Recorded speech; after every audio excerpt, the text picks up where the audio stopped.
fight the pain, hold the line, lead the way, look inside, It's fight time the to pain, hold the line, rise. lead the way, look inside, fight the pain, hold the line, lead the way, look inside, fight the pain. It's time to rise.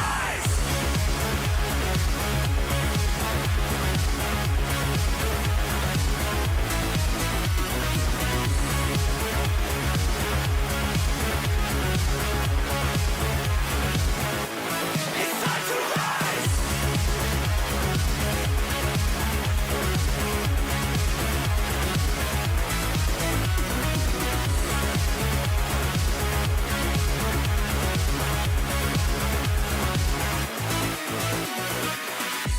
It's time to rise when we fall. Burning hearts hit the floor. It never ends, never sleeps. Words are weapons taken to the streets.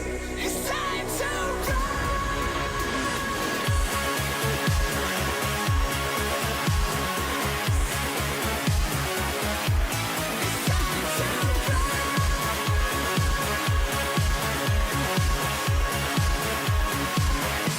It's time to rise. It's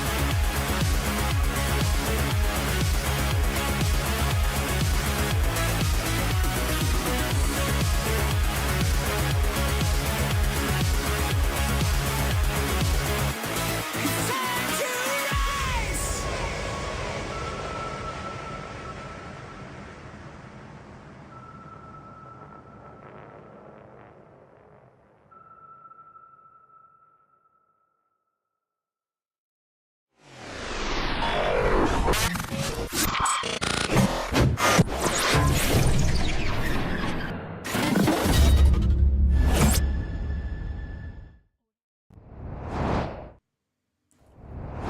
AEW was in Norfolk, Virginia tonight. About 3,500 fans in the building, their highest attendance in that city in about 4 years. And the Virginia boy himself was in the main event tonight. Hangman Adam Page, who I believe grew up not very far from where they were tonight, taking on Kyle Fletcher in the final semifinal round match in the Owen Hart tournament. These two went out there to battle for the right to meet Will Ospreay in the finals at Double or Nothing next month. This was easily the highlight of the show. This was an excellent main event between these two tonight. That sets up an excellent match now for the pay-per-view, and I think it was the right outcome as well, because what it sets up now is a match that's a lot more unpredictable than it would have been if Kyle Fletcher was going to the finals. In fact, he is not going to the finals, and Hangman Adam Page will be taking on Will Ospreay. We also know the stipulation now for the AEW World Championship match that's going to be taking place on Dynamite in 2 weeks between Jon Moxley and Samoa Joe. Samoa Joe making things a little more interesting by adding a stipulation. I'll talk about what that is. That match is taking place in 2 weeks on Dynamite, and Double or Nothing is about a month away now. I guess just under 4 weeks. And we don't really have a very clear picture about where they're going with a lot of the matches on that show outside of the finals of the men's and women's Owen Hart tournament. Now, you have to assume they're going to have probably an Anarchy in the Arena match, which I think they do every year on this show. And that's where you'll see a lot of the names like a Jon Moxley, maybe a Kenny Omega or an Okada. But we don't know that for sure. That's really all we know at this point. There really isn't anything else that's even really been heavily teased or hinted at for that show. So they're going to have to start getting their ducks in a row and giving us some clarity on that in these next couple of weeks here. I thought this was a largely average show with a great main event, and I think that your opinion of this show is likely going to depend on how you felt about the opening match, because they had this huge, what they called all-star 8-man tag team match to open the show.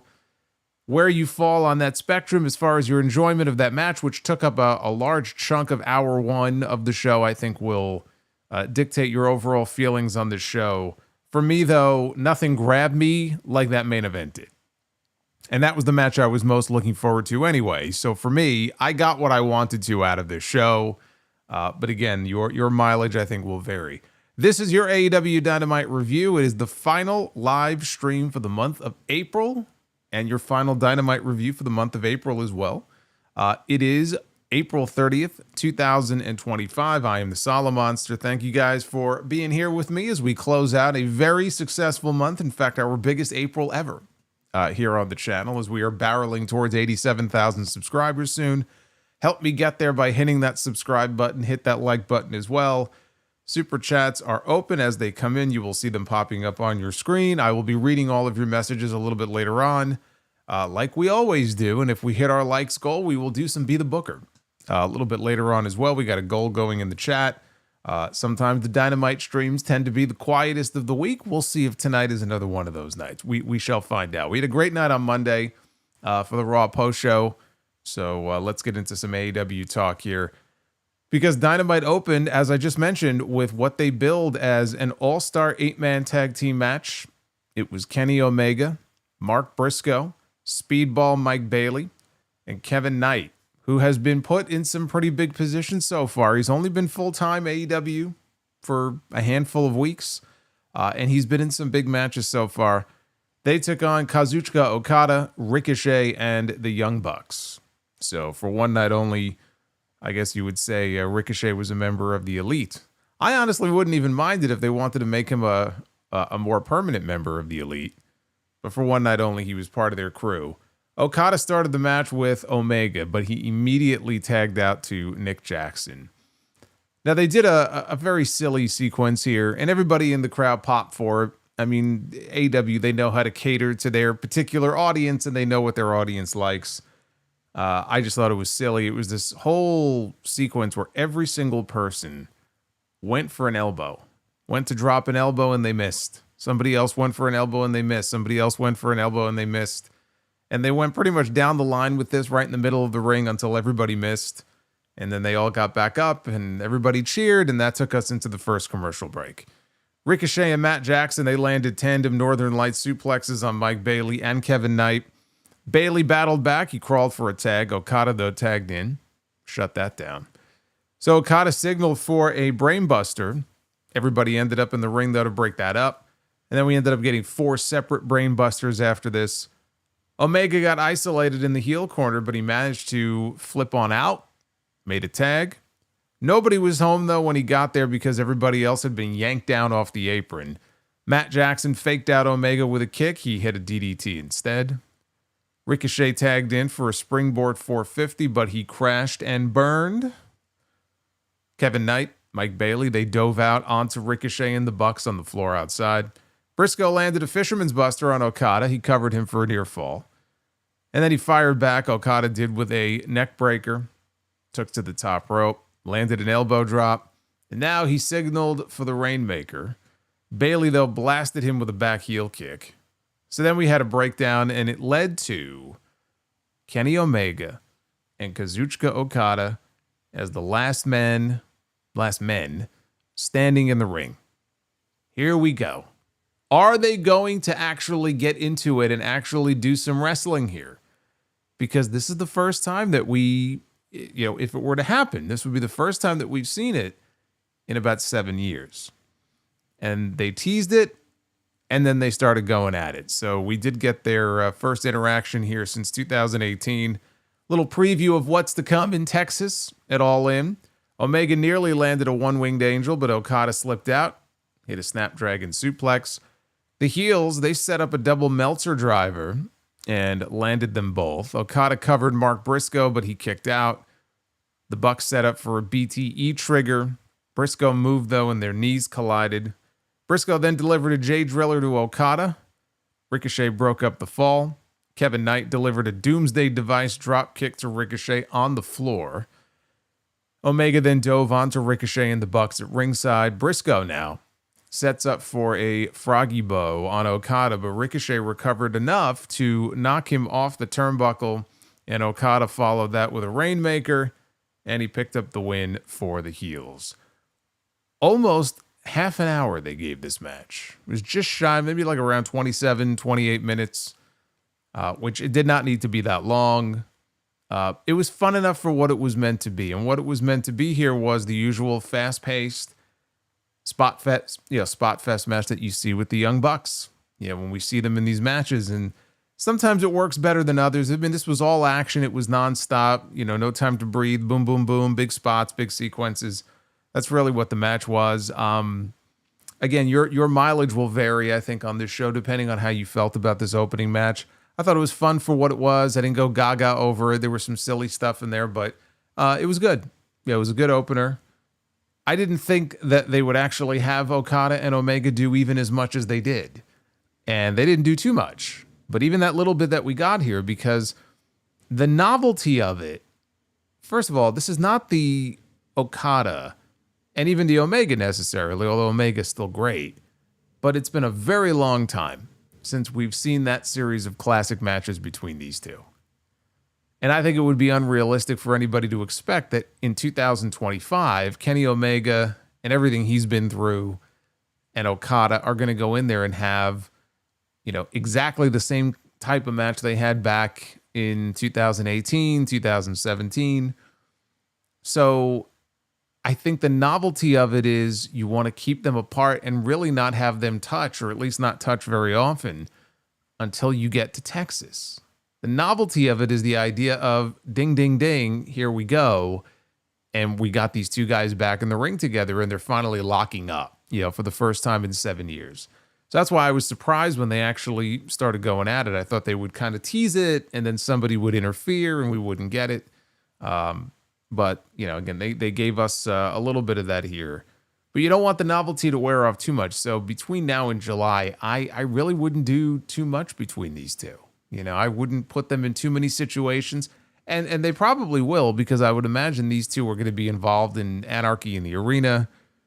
If they do a blood and guts match in advance of All In, I could see them both being involved in that.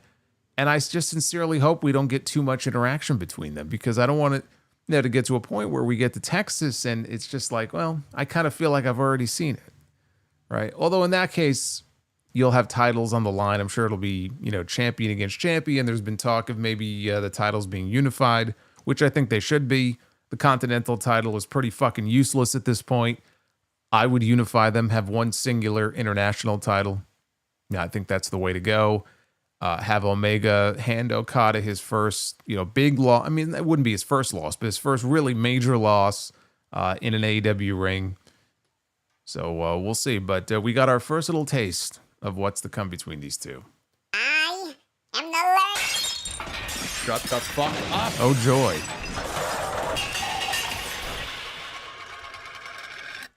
Fuck that tree.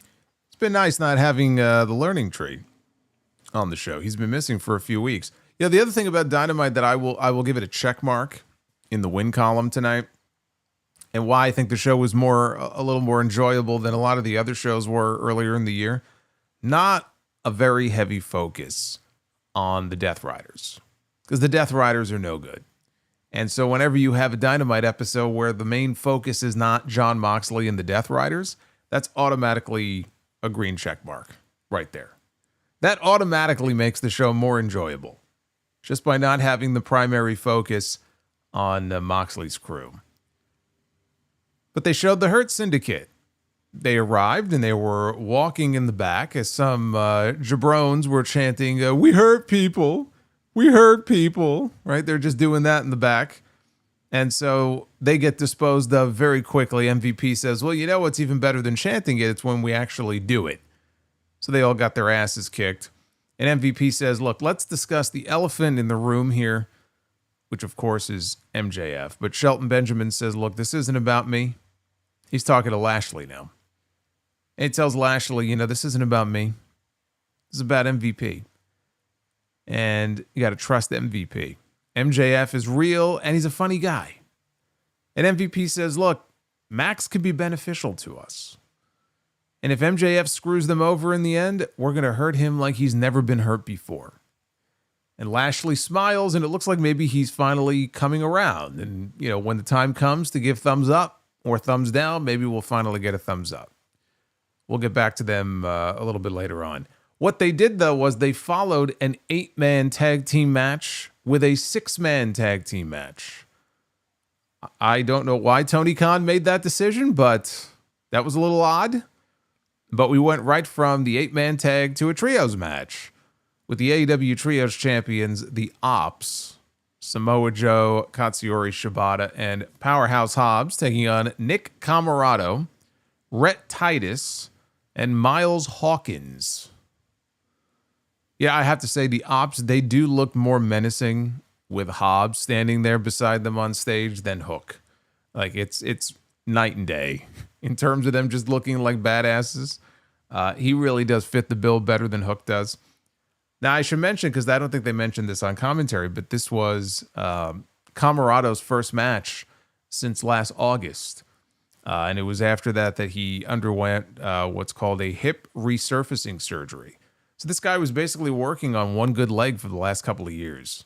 So he's been gone this entire time. This was his first match back. It did not last very long. He didn't have a lot of time here to test out the surgically repaired hip. Rhett Titus kicked things off with Joe, who lit him up with strikes. Tagged in Shibata. Titus was tossed to his corner, where Camarado tagged in. Took part in a chop battle, which he lost. And then he quickly tagged in Hawkins. And Hobbs made the tag. Taz brought up how Hook is recuperating more and more with each passing week, each passing day. And he will take care of business when the time is right. Am I the only one? I said this last week, and I don't know if I'm the only one reading into Taz's comments about Hook coming back when the time is right, doing what he needs to do, taking care of business. Hasn't said anything about going after the Death Riders. He just says when he's ready, Hook will come back and he will take care of business. And I hear that, and I maybe I'm reading too much into it, but I think he's going to be a little upset that he was replaced so easily by Hobbs, the way they just slid Hobbs in there, and now he's a champion and Hook is not.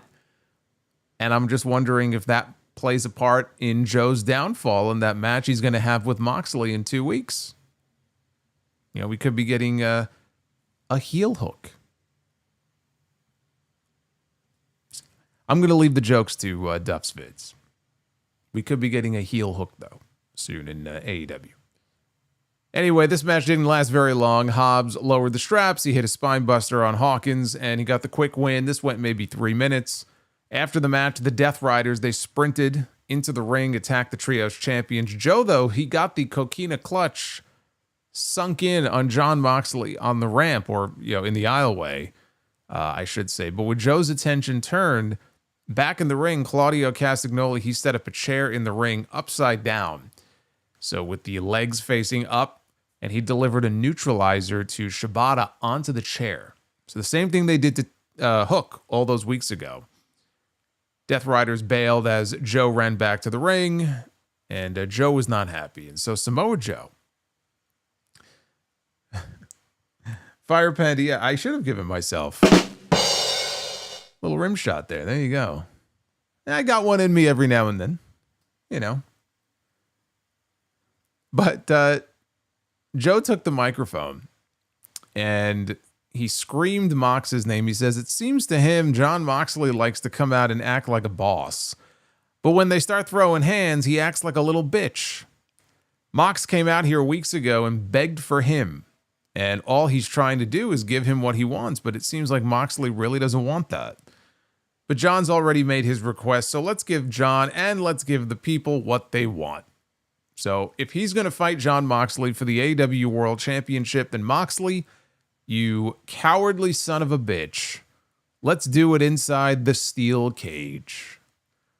And so that match will be taking place in 2 weeks at Beach Break, May 14th in Chicago. I'm sure the cage will absolutely positively keep the Death Riders out of this match, because that's what the cage is meant to do. And as we all know, the cage, of course, prevents everybody from possibly getting involved. Nobody can penetrate the steel cage of doom. So I'm sure that cage will keep everybody out.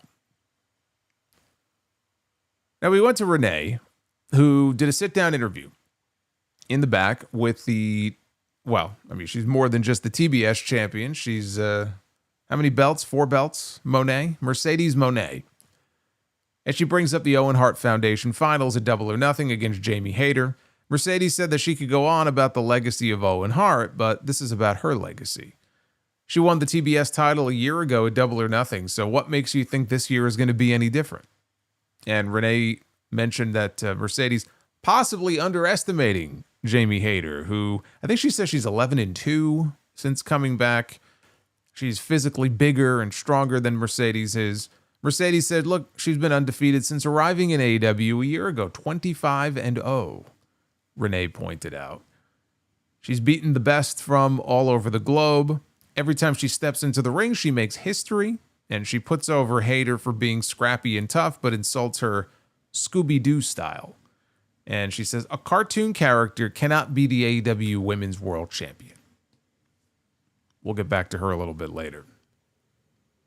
After a break, Renee was back again. She was in the back this time with the patriarchy.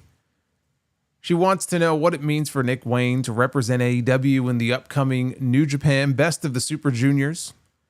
Jay Lethal was also there. The camera panned over and there's Jay Lethal just standing there. And Lethal says Wayne still has a lot to prove. So how about tonight? The longest reigning Ring of Honor television champion of all time steps into the ring with the youngest champion in history.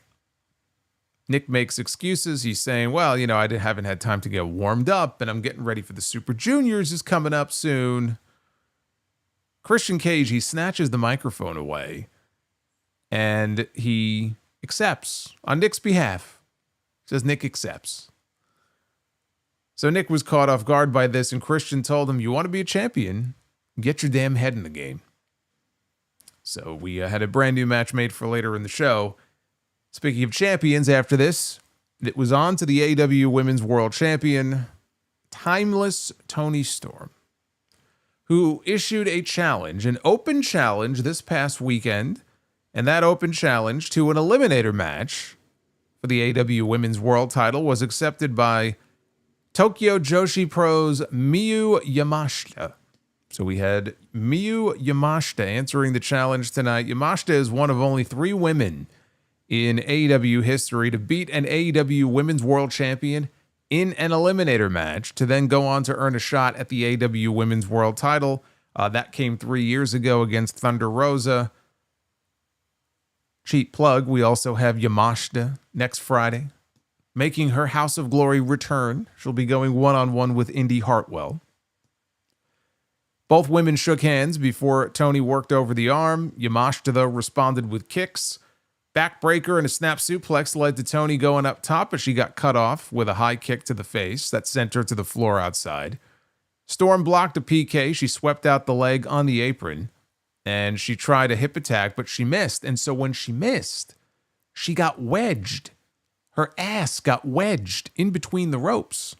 And so Yamashita is on the floor, and she's got Toni's ass right in her face, and she literally begins kicking this woman's ass. So Luther comes over, and he's trying to step in, and he ended up suffering the same fate. So it was all Yamashita during the break. Roundhouse decked Storm, who dodged a second one into a snap-release German. Storm charged for sweet chic music, but ran right into a skull kick for a close 2 count. Fisherman suplex with a high bridge got Toni a near fall. She wanted Storm 0. Yamashita, though, spun out into an attitude adjustment. The buzzsaw kick followed that. Toni, though, dodged a running knee into another snap German that sent Yamashita into the corner. Sweet chic music connects. And following that, we had Storm 0, and that was it. That was all she wrote for Miyu. This was fine. It was good even, but they do these random Eliminator matches like this from time. They don't do it every week, but they do these random Eliminator matches with people they bring in from outside the company. And Yamashita's made a few appearances before in AEW, and I believe Ring of Honor, but you know she's not an active member of the AEW roster, and she's not established even as much as someone like a Mina Shirakawa, right? Who is coming in full time now. But there are people that will come in for long stretches of time, almost like they're on excursion before they disappear. And she's not one of those people. So they bring her in, and she's a great wrestler. But I'm not sure that it necessarily, resonated. I mean, she got a good reaction from the crowd. I'm not sure it resonated, though, in any kind of major way. At least they did give us a video package right before the match. We got a video package narrated by Ian Riccaboni, who was speed reading through the history of her and how she ended up, in this spot. And so at least we got that. But they're doing this again on Saturday. They announced that it's going to be Toni Storm, another Eliminator match, taking on Lady Frost. And they said, well, Lady Frost has been on a real hot streak in CMLL. So therefore, she has been tabbed to step into the ring with Toni Storm on Collision this weekend. After the match, though, we heard the CEO's music. And Mercedes Moné walked out on stage. She addressed Toni Storm and said that she would come for what she deserves after she wins the Owen Hart Cup. We heard Jamie Hayter's music. She walked out. She decked Moné. She wanted a haterade. Moné, though, ducked it and ran off like she was on fire. Storm looked impressed because she was in the ring watching all this. And so Toni Storm looked very impressed by Hayter before she began. This is what I wrote down. She is writhing around in the ring. That's what she was doing. I hesitate to even call it dancing because I'm not sure that's really what you would call it. She was writhing around to Jamie's music like she was at a fucking rave. And that's how they ended the segment. By the way, Mercedes running away like a cartoon character was peak irony when you consider earlier in the show, what she said about we can't have a cartoon character as the AEW Women's World Champion. And there she was running away like a cartoon character. Jamie Hayter really should win this match. Jamie Hayter really needs to win this match at Double or Nothing. And I'm still holding out the slimmest little sliver of hope that that's what's going to happen here. I really thought they were going a different way, though. With Mercedes and Athena, maybe they still will. It certainly doesn't feel that way anymore, which kind of bums me out.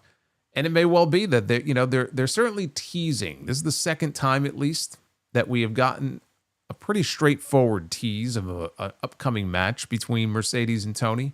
They want you to think that this is the match for All In Texas. I'm kind of hoping that they're just throwing us off the scent.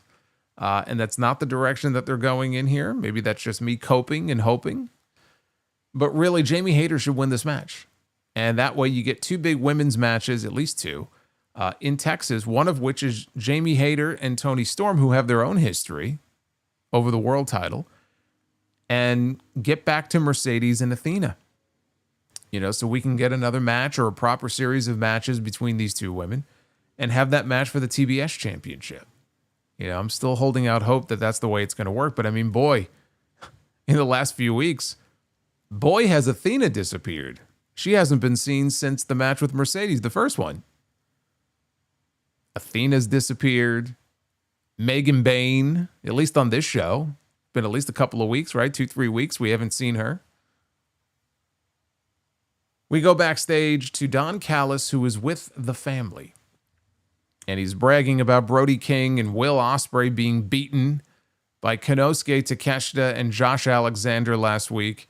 He said that Kyle Fletcher would continue their streak and defeat Hangman Adam Page tonight to advance to the finals of the Owen Hart tournament. Fletcher said that he would go on to defeat Will Ospreay again, and then he would become the AEW World Champion at All In. And once he does that, everybody would be forced to put some respect on his name.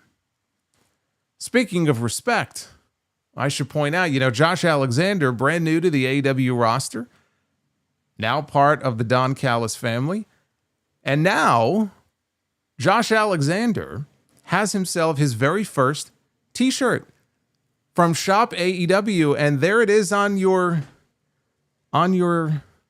screen, his first t-shirt.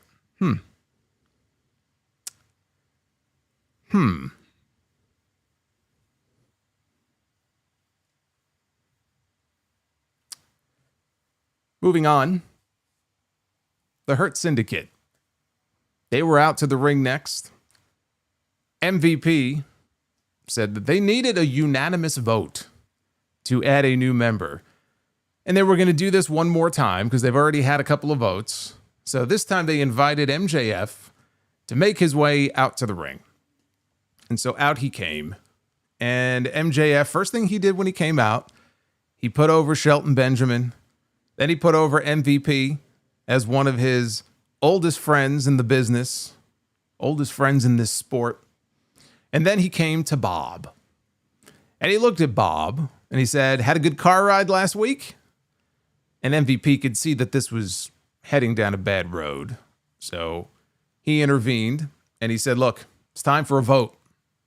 Thumbs up from MVP.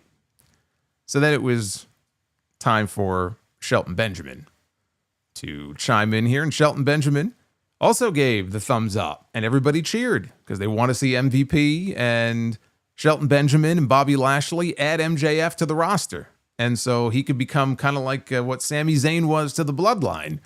I guess would be the thing I would equate this to if MJF were to join the Hurt Syndicate. Yeah, we might be able to get some pretty entertaining segments out of it. I'm not really sure where or what it would lead to. But that all came down to Bob. It has to be unanimous. So even though 2 of the 3 have said thumbs up, Lashley has to say thumbs up as well. So he was milking it. He had his hand out, the fist out, the thumb was sideways, and he teased that the thumb was going to go up, but then ultimately he gave it a thumbs down yet again. And so the vote fails, and MJF will not be joining the Hurt Syndicate. So now he's pissed off about this. And MJF says he's about sick of Bob's shit. What is it exactly that you want? Says, I've given you women. I've helped you win matches. I can give you money. I gave you a car. What is it that would intrigue you? Goes, how about some Rogaine? You big, bald son of a bitch. So Lashley grabbed it. That's a very bad thing to say to Bobby Lashley. So he grabs MJF by the jacket. He backs him into the corner like he's going to murder this man. And he says, we hurt people. You want to impress me? Says, you hurt somebody. And MJF is begging for his life. This is a former AEW World Champion, the longest reigning AEW World Champion of all time. And this man is begging off like a jabron here. And he's begging for his life. Goes, you made your point, you made your point. You made your point. So another week, another rejection here. But this time Lashley told him what he needed to do. So that was a bit of a change. I still say that after Lashley comes around, and he will. It may take a few more weeks, but we will get the thumbs up. And when Lashley gives that thumbs up, people are going to pop huge. So after we get that, and it looks like MJF is finally now a member of the Hurt Syndicate, I think that's when he fucks them over. And I think FTR walk out of Double or Nothing the new AEW Tag Team Champions. We still have a month to set that match up. Right? They just went heel. They put Copeland out. They have a brand new agent in Stokely. So it looks like they're primed for a push. Only one set of tag team titles here. I mean, you got trios belts, but you got 2 guys. So it would make sense that the Hurt Syndicate defend against FTR, Double or Nothing. And even if Lashley says, okay, you're in. He has been embarrassing this man week after week, stringing him along, making him look like a fucking geek. Of course, MJF is going to screw him over in the end and pay him back for all of those embarrassing moments. And that's how you get those titles off the Hurt Syndicate. And if you really are serious about kind of rebooting FTR now as heels and giving them a renewed push, that's what you do. You get the belts on them. And then if they want to, they could have them defend the belts against Copeland and Christian in Texas at All In if they still plan on reuniting them by then. That match may end up being a tag team championship match. Because at some point, Tony Khan, whether it's Texas or later in the year, Tony Khan wants those titles on Copeland and Christian at least once. He wanted them on the Hardys. Jeff Hardy made that impossible. It's the only reason they didn't win them. But he's definitely going to want those titles on Copeland and Christian. The 2 of them are going to want to have one last run together anyway. So that's how I see this playing out. And then I think what we end up with in Texas is MJF one-on-one against Bobby Lashley. That's where I think this is going.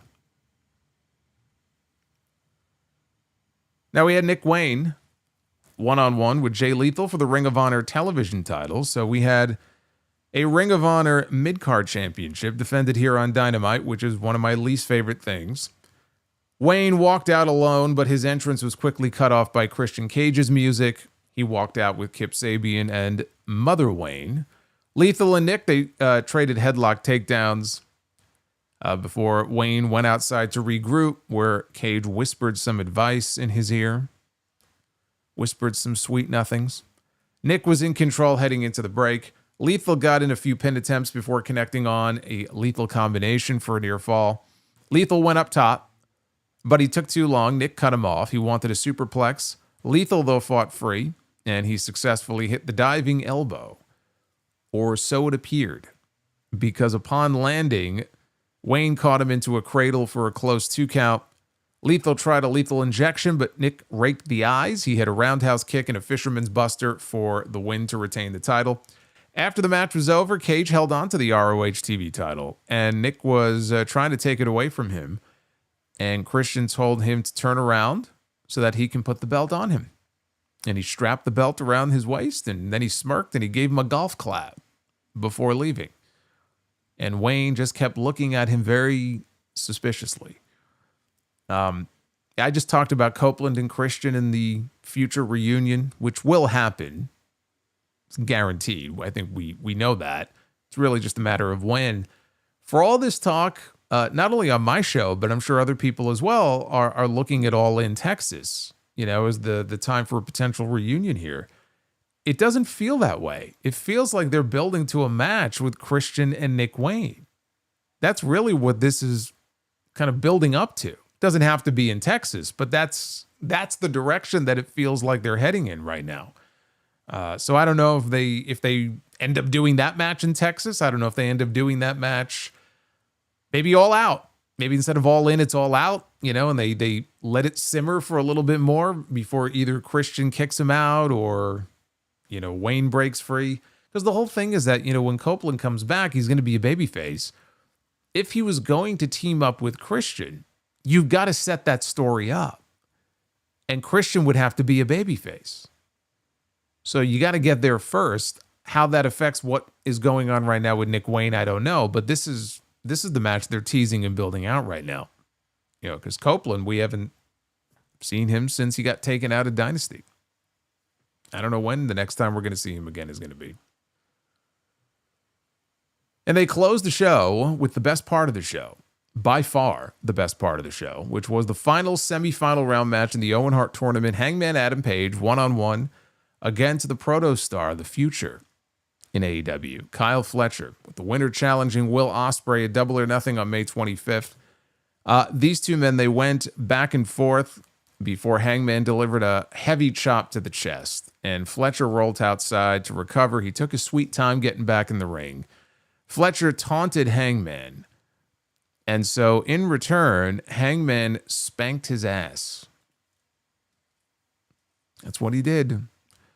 Fletcher escaped to the floor again to avoid a buckshot lariat attempt. Page, though, followed him out and delivered a lariat that sent Fletcher over the barricade and into the timekeeper's area.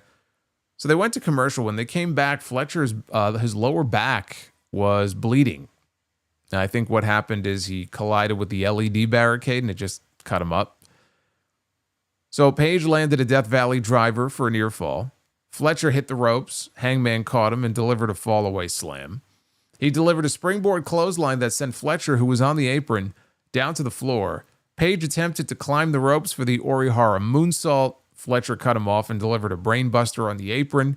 Kyle then attempted a moonsault off the barricade. Hangman caught him into a tombstone pile driver on the floor. And that took us into the final commercial break of the show. Hangman delivered a superplex just as they came back. Fletcher returned fire with a half and half. Hangman hit a sit-out powerbomb in response. Back and forth we went. He attempted a deadeye. Fletcher avoided it. Hangman got it on the second attempt. Only got a 2 count. Hangman attempted a moonsault. Fletcher, though, got the knees up, and then he delivered a Liger bomb. Now Hangman makes a comeback. He went to the apron for the buckshot lariat. Fletcher, though, cut him off with a kick. So Hangman replies with a deadeye on the apron, and then a moonsault on the floor. So he then lined up for a buckshot, and at that point, Kyle Fletcher Kyle Fletcher shoves referee Paul Turner out of the way. And as Hangman comes in, he gets kicked in the balls. Just as he was propelling himself into the ring, he got kicked in the balls. He covered Hangman, who kicked out, and the place went nuts. Fletcher, speaking of nuts, Fletcher placed Hangman on the ropes for a super brain buster, but Hangman clotheslined his way out of that and followed that up with a buckshot lariat kind of variation over the turnbuckles out of the corner, and then very quickly scurries out to the apron and hits a proper buckshot, and he picks up the win to punch his ticket to the finals of this tournament. A tremendous piece of business this main event was. Kyle Fletcher's star continues to rise, but there really was no point in running him and Ospreay back. Again, the last time we saw these two, they had that big cage match, and Ospreay won. So what's the point in running it back a second time and just having Will beat him again, right? We know Ospreay is winning if you do that match. There's absolutely no debate whatsoever. Now, in this case, it's a little bit different because with Hangman, you could absolutely make the argument that, you know what, I could see him challenging Jon Moxley for that championship, right? The Cowboy rolls on into Texas, trying to be the savior of AEW. I still say it's Ospreay's cup to lose. I still have him pegged to win the entire thing. I think it's going to be him going to Texas, and I think we end up with Hangman and Swerve against the Young Bucks. That's my early prediction for Texas. I still feel that way, as I did a few weeks ago. But at least in this case, it does make the match a little less predictable. You know, because you can make the argument that either one of those guys could very well win and go on to the main event of that Arlington show. So it just makes more sense to do it. It's a first time ever match. It's going to be, I mean, as great as this match was, Ospreay and Hangman is going to be fucking awesome. We all know that. So it's going to be a tremendous main event on that show as far as that main event. But I mean, in the tournament, in the main event of the tournament, I don't see them closing the show with that. What I did think, though, I was happy that this didn't happen. I thought what might happen is they might send MJF out there to cost Hangman the match and then lay a beatdown on him after the match is over, after what Lashley said to him earlier in the show. You want to prove yourself to me. You want to prove your worth, your value to this group. We hurt people. That's what you need to do. You need to go out and hurt someone. So I thought there was a chance that he might cost Hangman and then beat him up. And it could still happen, I suppose. But I'm glad it didn't happen tonight. I'm glad we had a clean match outside of being kicked in the dick. You know what I mean. It was mostly clean match with a decisive winner in the end. And again, it was the right winner. So you look at what we have here for Double or Nothing in the finals of these tournaments. You have Will Ospreay and Hangman Page. You've got Mercedes Moné and Jamie Hayter. Those are two damn fine matches, you know, to close out both of these Owen Hart tournaments. The issue now is that we have 4 weeks. You know, usually when you get to this stage of the game in a tournament, the final is like next week. We have 4 weeks until we get there. What are they going to do in the meantime? Especially when it comes to Mercedes and Jamie. That's what I'm more curious about. Because with Hangman, there's any number of things he could be involved in. Again, there's still that story with him and Swerve. Are we going to get some interaction with him and the Death Riders? Like, there's other things you could be doing with him. With Mercedes and Jamie, what are they going to do to keep things interesting between now and then? You know, that's on them. That's on Tony Khan to keep it interesting enough where it doesn't feel like shit. We got way too much time between now and then, and they're just dragging this out. So that's the only potential drawback I see. There might be too much time. Almost like a WrestleMania thing where, like the road to WrestleMania this year, this build was nothing like what it was last year. And we had more time because WrestleMania was later this year. It was the latest WrestleMania they've ever done. And it felt like it. I mean, there were weeks where it's like, what are we doing here? We're just sort of killing time now. It's almost like they ran out of ideas and things to do. Hopefully we don't get that here with this crew. But those 2 matches are going to tear down the house at Double or Nothing. And that was Dynamite. That's it. That's the show. Not much else to say about it. I enjoyed the main event. There were other parts of the show that you know I liked, but I didn't enjoy anything the way I enjoyed the main event. if that main event wasn't the main event on this show, I would have a much more negative opinion of the show because there just wasn't a whole lot else going on that just grabbed me. They tried to move some things along. The MJF Hurt Syndicate stuff was just kind of more of the same. They're really milking this for all it's worth. With Toni Storm, forget the Eliminator match, the stuff with Mercedes coming out and then Jamie Hayter coming out. So they gave you a couple of teases there for what the match could be in Texas. They threw a bunch of names in the opening tag match and the heels won. It's like, okay, so what? It didn't really advance anything. We got a little interaction between Omega and Okada. It just didn't feel like there was a whole hell of a lot going on this show. It was all about that, for me anyway, it was all about that main event. Some people are going to really love that opening match. I didn't love it. It was fine. But that main event was excellent. What did you think of Dynamite tonight? From Norfolk, Virginia. 35.5% thumbs up, 24% thumbs in the middle, and right around 40.4% thumbs down. So you can go vote on X at Solomonster, the place to go. And again, here's the new t-shirt for Josh Alexander.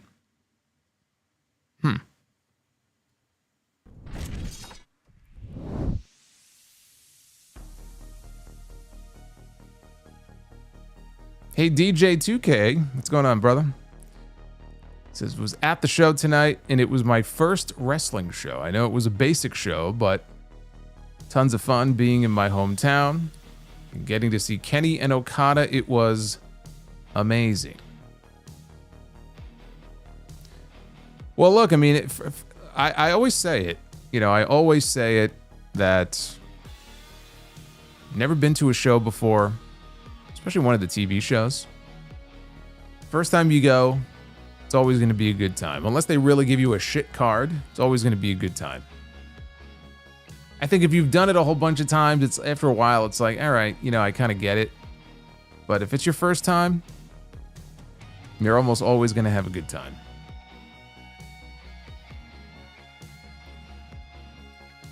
All right, let's take a look at your super chats here. I don't think we have too many to go through here, and we are at 287 likes. So we're lagging on the Be the Booker for tonight. I don't know if that's going to happen, but let's run through these and maybe we'll eke one out here at the end. Hey, Sanders had dropped a $20 super chat earlier. Actually, before I even get to Sanders, we had Jurepi. Said, rest in peace, Mets superfan Seymour Wiener. I mentioned that on TNT last night. Very sad. Mets tweeted that out. We lost Wiener yesterday. 98 years old. World War II veteran. Big Mets fan. Sanders says, I have an idea for a future Jay and Sammy feud. What if Jay suggests they become brothers, which would make Sammy an official member of the family tree?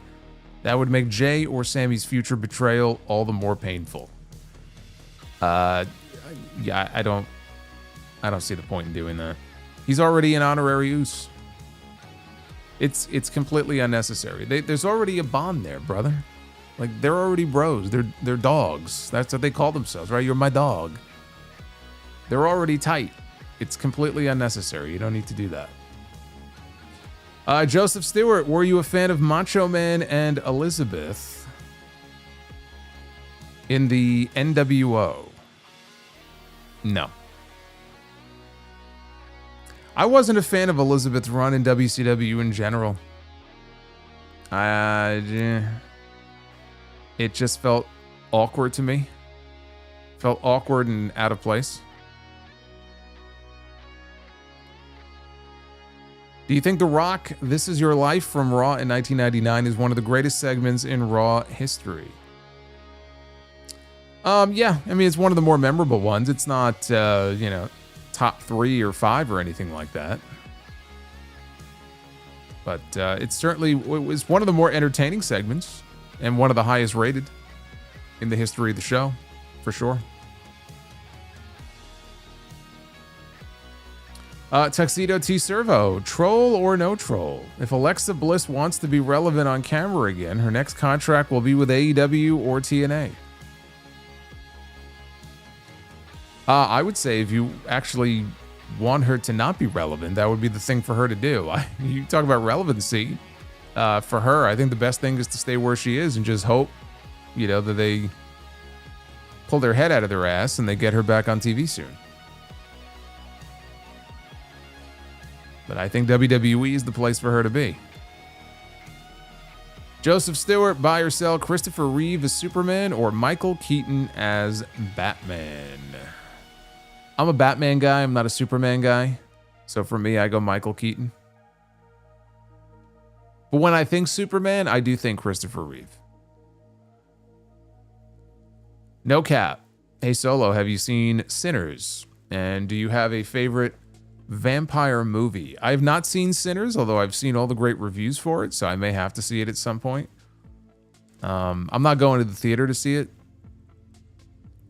Favorite vampire movie?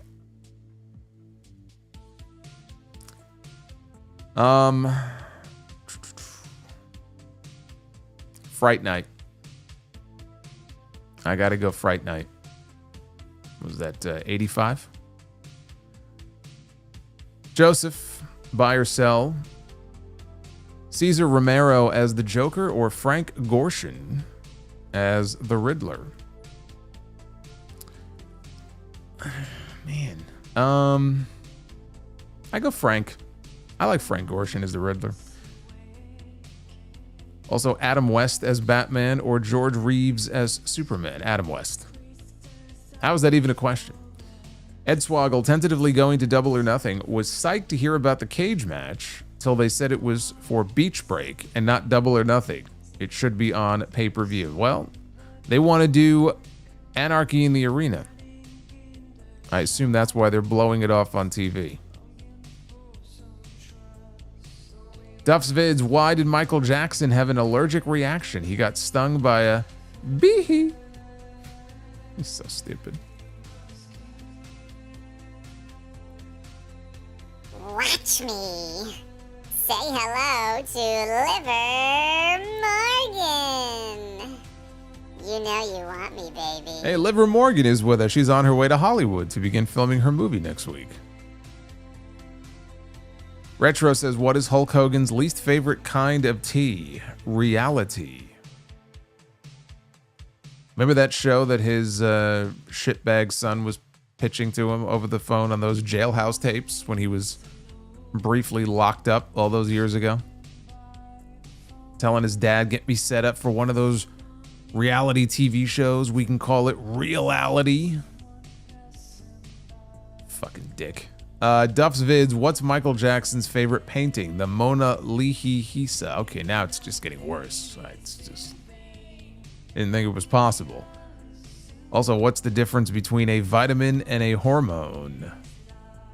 You can't hear a vitamin.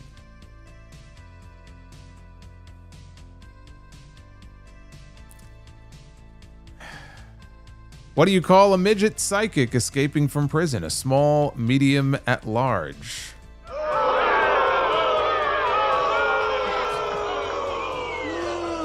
A small, medium, at large. Dan Richards, 23 months of channel membership. Not sure what you are talking about.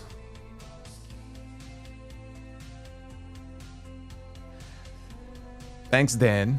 I wasn't aware. Apparently you can't have a sense of humor on the internet because some people just, they don't have one. Thank you, Dan. What would I do without you? Base Beer, is any update on Darby's climb? I think he's about to start or he just started. There's a blog that's posting photos and I believe he just began. So I think that's the update on him. Base Beer is also, have you ever seen The Chaperone? I didn't see it, no. Number 1, Homo sapien. What do you call a duck that steals? A robber duck. A robber duck. I ran out of tomatoes to throw. Otherwise, I would throw one at you right now. Base Beer is considering how over he is. Why isn't Ospreay the champion? He will be. Just give it a few months. They're building to it. He's about to go to the finals of the tournament to crown a number 1 contender, brother. He's on his way. B Money says, don't know if it has been asked yet, but will you be doing any Dark Side of the Ring reviews on the Tony Atlas, Billy Graham, and Eddie Gilbert episodes? I'm going to try to do one. I'm going to try to do a double this weekend and cover Graham and Eddie Gilbert. Tony Atlas, I'm not doing. I watched it. It was okay. But at this point, I don't have time to go back and do that. So Tony Atlas is lost. I might do one on Billy Graham, and I will do one on Eddie Gilbert. So that's the update on that. And EJ Slim. My brother and I take a Midwest trip each year. Past stops include KC and the Twin Cities. This year, Detroit or Milwaukee. What is your pick? I have not been to either Detroit or Milwaukee, so I have no dog in the hunt here. I can't say that I like one and hate the other. I'm going to say Detroit, though. I'll just say Detroit. Have fun. Whatever you choose, have fun. Also, do you, Joseph, do you remember the Lois and Clark Superman show from the 90s with Dean Cain and Terry Hatcher as Lois? I do. I didn't watch it, but I do remember it. Uffman Entertainment. What did Sushi A say to Sushi B? Wasabi.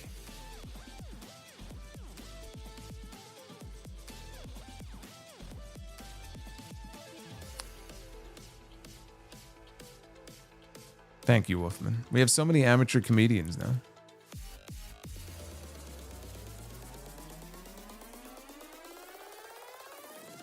Oh, man. Anyway, thank you, Uffman, Joseph, and EJ for those super chats. Much appreciated. There he is again. There he is, the walking weapon. Amazing. Be calm, see clearly. I want to kiss Kevin Knight. So fun to watch. I'll send him a DM and let him know that you were talking about him. And Oz Inglorious. How's doing the sound off stuff full time? I feel like I've been doing it full time for years now. So it's not really that much of a change. It's mostly all work and no play. There's always something to do. There's always notes to work on. Going back and forth between that and HOG prep for the next show, which is next Friday. I am planning to be back in Chicago. Should probably check in about that flight that's not yet booked. Otherwise, I ain't going nowhere. Who we got here? Aracia. Aracia is chiming in with a $3 super chat. Do you think WWE is missing a true evil bad guy? Most of the heels are goofy or anti-heroes. Speaking the truth, I think that's why fans are heel now. There is a lot of shades of gray with some of those characters. We've seen it with Kevin Owens. We've seen it with Drew McIntyre. To some extent with Seth Rollins, now we're seeing the same thing. So yeah, I mean, who is really that one true top evil bad guy that they have? Gunther? Gunther may be the closest thing. You know, because the WWE audience, they genuinely seem to like Pat McAfee. So when he beat up Pat McAfee, he got pretty good heat for that. Even Dominic, the Heat Machine, has been getting more positive reactions of late. So yeah, we really don't have that right now, and certainly not John Cena.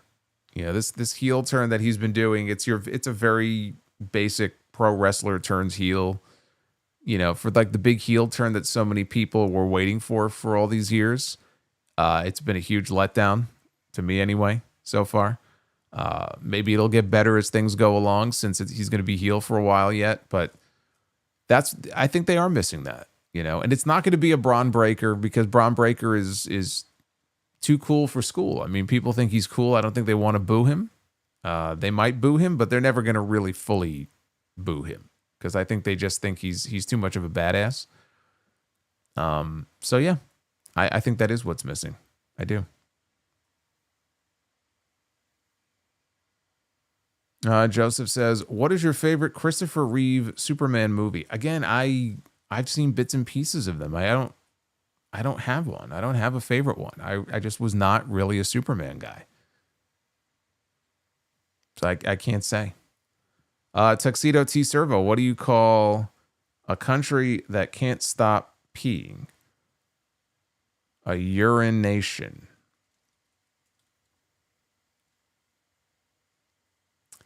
And Base Beer is Liv Morgan is the next Margot Robbie. Let's not get carried away. Let's not get carried away just yet. This will be the biggest role she's ever had, though. So I guess we'll see how she does or how much dialogue she has, how big of a role it is, apparently in this movie. And they did make the announcement about what the movie is. It's being produced by a pretty prominent, I think, independent studio. I think she plays a politician's daughter who gets kidnapped. Is that part of the plot that I was reading earlier? It was on Deadline.com. So I'm more curious, like, how extensive a role it even is. Like, how much screen time, how much dialogue is she going to have? BCOM, see clearly, D-backs and bums handled the Mets. Enjoy your one win. That's cute. That's so adorable. Retro KOH, I got hit with a sick tax that kept me up all night. It was a coffee. I got hit with a sick tax that kept me up all night. It was a coffee. I don't get it. Is Liv doing Resident Evil 4? No, she's not. She's not doing a Marvel movie. She's not doing a horror movie. She's not doing a Resident Evil movie. I'll tell you right now what she's doing. I'll tell you right now. It's called Bad Lieutenant Tokyo. She has landed a starring role in the Bad Lieutenant Tokyo film, beginning production in Tokyo next month. And she will star alongside, I don't know who these people are, and 13 Assassins director Takashi Miike has been tapped to direct the film. Here's the plot.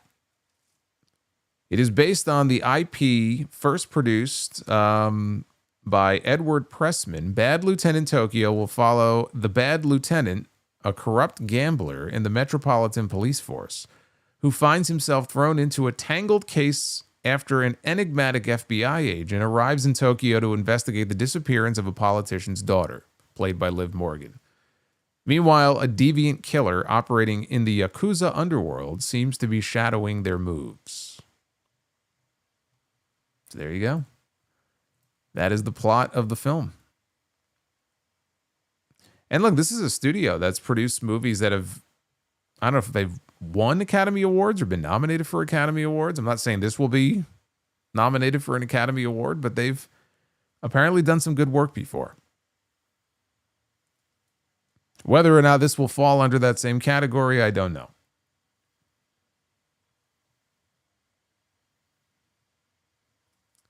Oz and Glorious, did you see Mercedes post during Dynamite?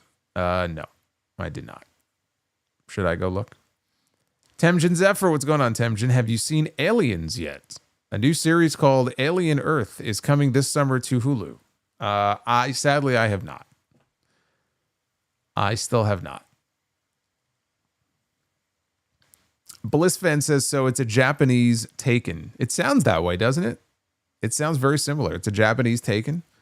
It's probably a good way to describe it. I like Taken. BCOM, see clearly Corbin Burns, Solo, respect. I thought you said, okay. I thought that said bum. I think what I said was more accurate. Base Beer says, anyone remember Salem the cat from Sabrina? Of course. Isn't that where the gif comes from, where he's filing his nails? Retro KOH, coffee equals cough fee. Okay, well, the fact that you had to explain it means it was a bad punchline. If I'm sitting here going, I don't get it, it's not good.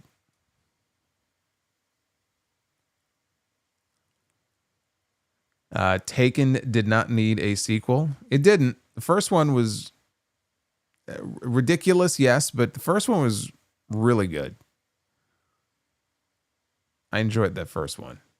Duff's Vids. Why did Santa's little helper have depression? He had low elf esteem.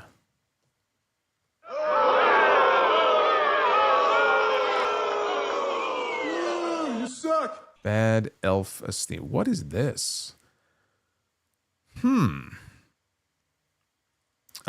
We have a news item here. Charlotte Flair was in attendance for Wednesday night's Los Angeles Lakers versus Minnesota Timberwolves NBA playoff game with baseball legend Alex Rodriguez.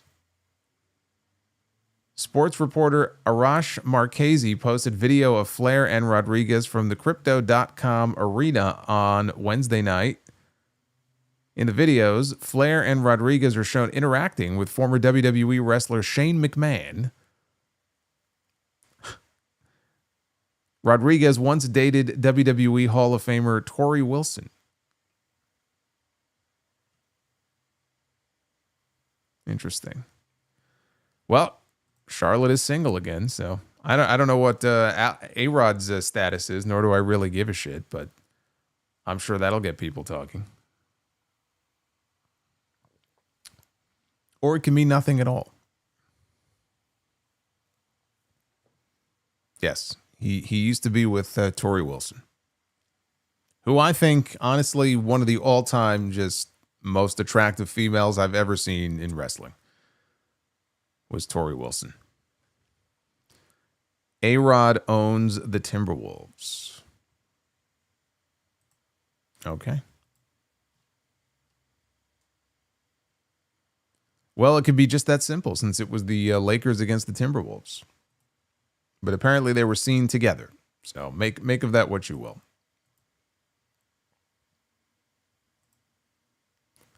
Pace Beer, Charlotte has a type. Latino heat. Hey, good for her. Whatever floats her boat. She's single and ready to mingle, so good for her.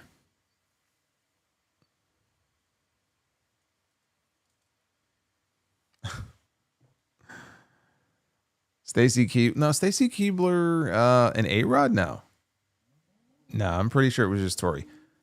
Oz says Tori Wilson or Mariah May. Why not both? Why not both?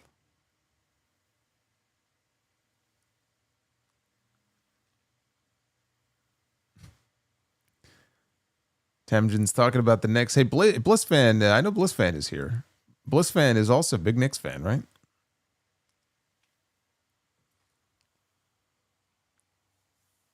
Clooney. Okay, that's what it was. Right.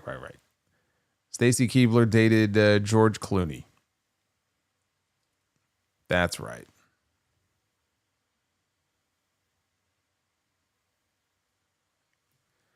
Well, anyway, this was a very simple stream. Not a whole hell of a lot to get into here, honestly, on this Dynamite show. It's a very basic show overall, but an excellent main event.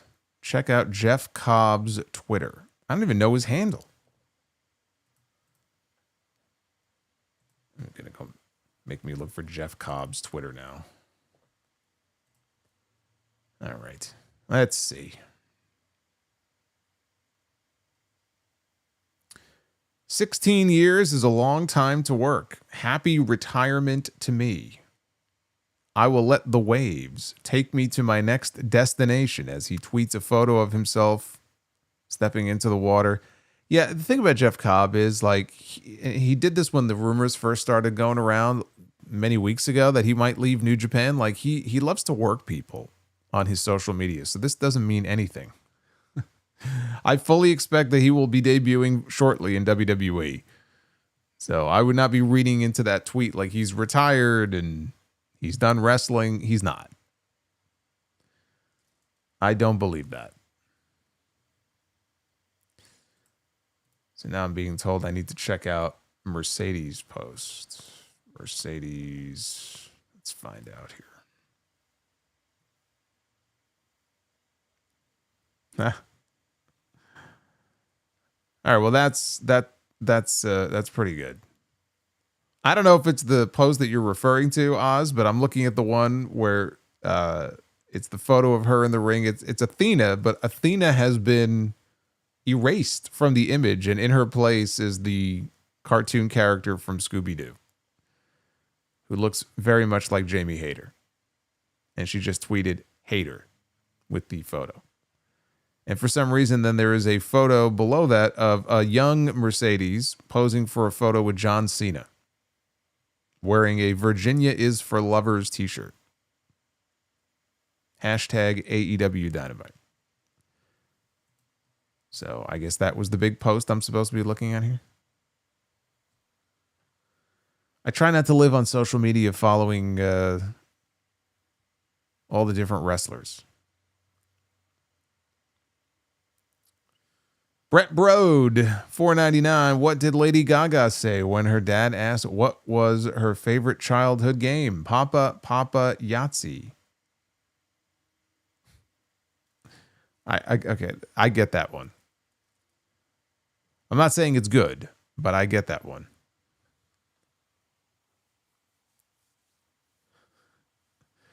Daphne, yes. Daphne from Scooby-Doo. Anyway, Raph is in a good mood because he just made some fresh banana bread. I don't know why you would say that unless you're going to send some my way. I'm very upset. Next time I'm with you live will be the first stream for the month of May. That's this Friday. I was not here for SmackDown last week. I will be here for SmackDown this week. And then I will not be here again next week for SmackDown because I will be in Chicago. But this week I will be here for SmackDown. And that is when I will be with you live. Oz says, regarding Mercedes, she's been posting at Bailey and Thekla. Do you think they are incoming? Also, when are you going to start posting on Blue Sky? I have a Blue Sky account, but I have no great interest in replicating my posts. If I post anything, I'm not even on X as much, but when I post, I'm on there because that's where I have the biggest following. So I can get my information out to more people that way. Blue Sky, I post what I need to, but beyond that, I think all social media is mostly garbage. As far as Bailey, no, I don't think Bailey is leaving. She's not going anywhere. Thekla, I think the word on the street that I saw is that she is potentially destined for AEW. That's the last thing I read about Thekla.